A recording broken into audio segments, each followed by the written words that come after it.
नमस्कार दोस्तों, आज के इस वीडियो में हम एक बहुत ही महत्वाकांक्षी योजना जिसे वर्तमान में प्रधानमंत्री पोषण योजना के नाम से जाना जाता है और पूर्व में मिड डे मील योजना के नाम से जाना जाता था, मध्याह्न भोजन योजना, है ना। इसके बारे में पर्याप्त जानकारी लेने जा रहे हैं। नाम चेंज कर दिया है हाल ही में नहीं, काफ़ी समय हो गया, हालांकि 2 वर्ष हो चुके हैं उसको। पीएम पोषण योजना के नाम से जानी जाती है और वर्तमान में जो है इसी नाम को आपको लेकर के चलना है। तो थोड़ा सा परिचय जान लेते हैं। मध्याह्न भोजन योजना या पीएम पोषण स्कीम, ये एक केंद्र द्वारा प्रायोजित योजना है जिसे सन 1995 में शुरू किया गया था। आपने इमेज देखी पीवी नरसिम्हा राव की थंबनेल में, उनको क्रेडिट दिया जाता है इस योजना को शुरू करने में। उस समय यही प्रधानमंत्री थे।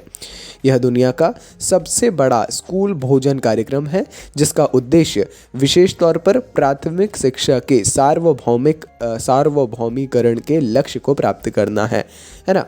प्राथमिक शिक्षा को बढ़ावा देना है एक, और दूसरा जो उद्देश्य है वो है न्यूट्रिशन प्रोवाइड करना है स्टूडेंट्स को, है ना।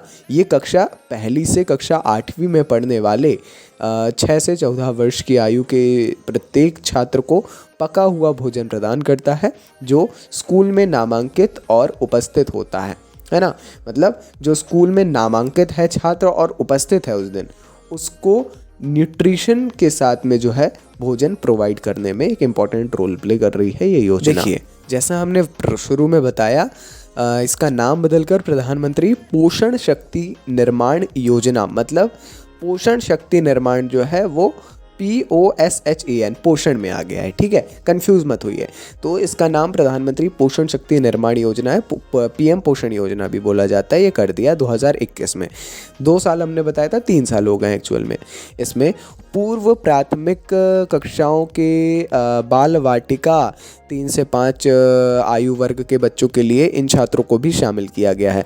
जो बाल वाटिका, आंगनवाड़ी एवं अन्य नाम से जाने जाने वाली वो है ना, किंडरगार्टन, है ना, वहाँ पर भी इस योजना को लागू किया गया था 2021 में। तो ये काफ़ी इम्पॉर्टेंट जानकारी रही है परिचय की। अब थोड़ा इतिहास जान लेते हैं, आखिर इसकी शुरुआत कैसे और कब हुई। तो देखिए, सन 1925 में मद्रास नगर निगम ने इस योजना की आधिकारिक तौर पर शुरुआत की। इसने अपने अधिकार क्षेत्र में सरकारी या सरकारी सहायता प्राप्त स्कूलों में पढ़ने वाले वंचित छात्रों को मुफ्त दोपहर का भोजन प्रदान किया। देखिए, 1925 में आज़ादी के भी पूर्व मद्रास नगर निगम के द्वारा ये योजना शुरू की गई थी, ठीक है। तो केंद्र के द्वारा जो है 1995 में, मगर पहली बार ये जो नवाचार हुआ, आइडिया 1925 में आया मद्रास नगर निगम में, ठीक है। फिर 1980 के दशक के मध्य तक इस योजना का विस्तार तमिलनाडु, केरल, गुजरात और पौंडीचेरी तक हो गया। समय के साथ भारत के कई राज्यों ने इस योजना को अपनाया। इससे देश के विभिन्न हिस्सों का कार्यान्वयन हुआ, है ना, इसका जो है कार्यान्वयन हुआ। इस योजना को राष्ट्रीय स्तर पर लागू करने के लिए भारत सरकार के द्वारा 15 अगस्त 1995 को प्राथमिक शिक्षा के लिए पोषण संबंधी सहायता का राष्ट्रीय कार्यक्रम शुरू किया गया, ठीक है, 15 अगस्त 1995 को। और उसके बाद ही एक केंद्र द्वारा प्रायोजित मध्याह्न भोजन योजना को शुरू किया गया, ठीक है। अब इसके उद्देश्य के बारे में जानते हैं। हमने प्रारंभ में भी आपको बताया, पहला उद्देश्य है भूख और कुपोषण को दूर करना, स्कूल में नामांकन और उपस्थिति को बढ़ाना, है ना। देखिए, स्कूल मुख्य उद्देश्य, आप मानिए या नहीं मानिए, यही था कि स्कूल में उपस्थिति बढ़े। नामांकन तो करवा दिया जाता था, उपस्थिति नहीं थी, तो उपस्थिति बढ़े। फिर इसको जो है न्यूट्रिशन के साथ भी जोड़ा, भूख और कुपोषण को दूर करना, साथ में जातियों के बीच समाजीकरण में सुधार करना, और विशेषकर एक बहुत इंपॉर्टेंट चीज़ ये भी है कि महिलाओं को ज़मीनी स्तर पर रोजगार प्रदान करना। फिर इसकी गुणवत्ता की जांच किस प्रकार होती है, एग मार्क गुणवत्ता वाली वस्तुएं खरीदी जाती हैं, ठीक है, और विद्यालय की प्रबंधन समिति के 2 या 3 वयस्क सदस्यों द्वारा भोजन का स्वाद चखा जाता है। कभी भी होना जो चाहिए, और होता भी है।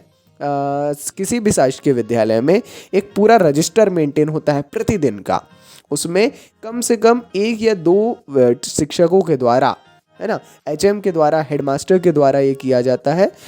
वो चेक करते हैं कि क्या ये जो भोजन है उसको चख के गुणवत्तापूर्ण है या नहीं। ठीक है, तो ये भी काफ़ी ज़रूरी है।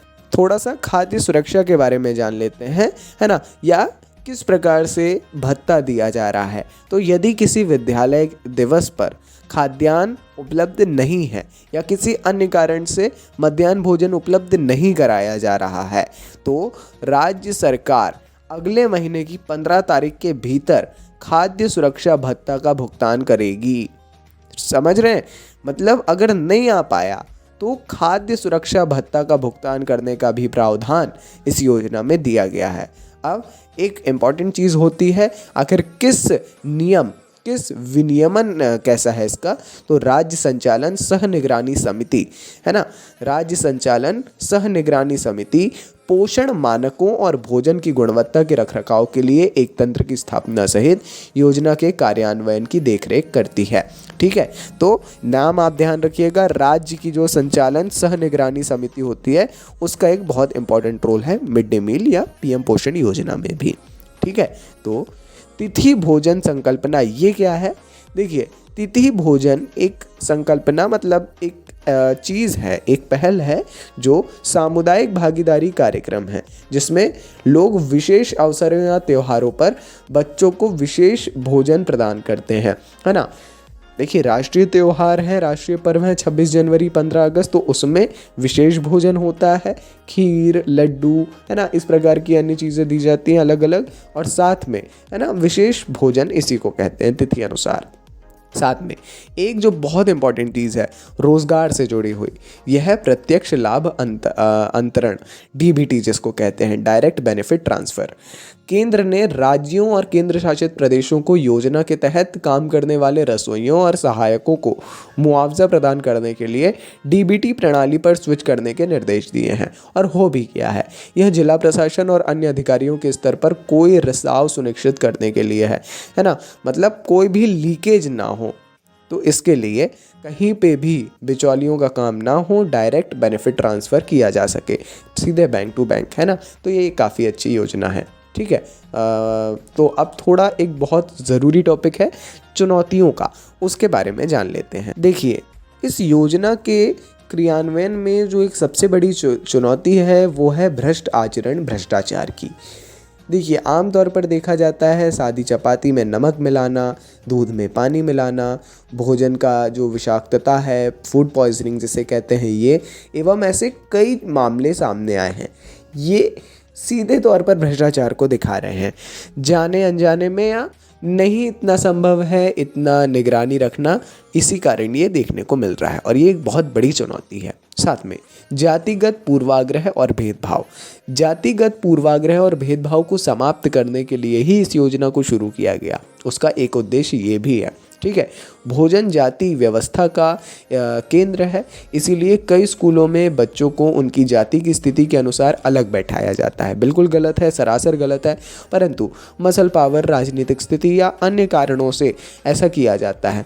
कई बार रसोइये जो बना रहे हैं खाना, उनकी जाति भी देखी जाती है, और ऐसे केसेस तो वास्तव में आए भी हैं और उनसे निपटा भी गया है ना। आप इंटरनेट पर सर्च करेंगे तो ईजिली आपको मिल जाएंगे ऐसे केसेस। तो ये बहुत बड़ी बड़ी चुनौतियां हैं, हालांकि इनसे लगातार निपटा जा रहा है और योजना को जो है धरातल पर प्रस्तुत किया जा रहा है, और वाकई में इसका असर दिख भी रहा है। 1995 से 2024 तक एक बहुत बड़ा समय रहा है, और बहुत सारे परिवर्तनों के साथ में आज भी मिड डे मील योजना बड़े ही ज़ोरों शोरों से कार्य कर रही है।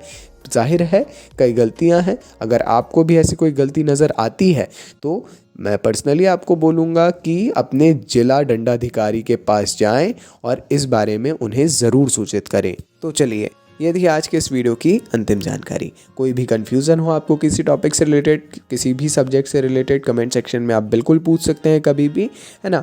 जैसा हमने बताया वीडियो का है ये वीडियो की अंतिम जानकारी थी। अपन मिलते हैं अगले वीडियो में ऐसी ढेर सारी जानकारियों के साथ। अगर वीडियो अच्छा लगा हो तो लाइक कर सकते हैं, चैनल पर नए हैं तो सब्सक्राइब कर सकते हैं, है ना। फीडबैक अपना दे सकते हैं आप कमेंट सेक्शन में, ज़रूर दीजिए फीडबैक, आपका बहुमूल्य है। मिलते हैं अगले वीडियो में। नमस्कार। Dynamic impulsion.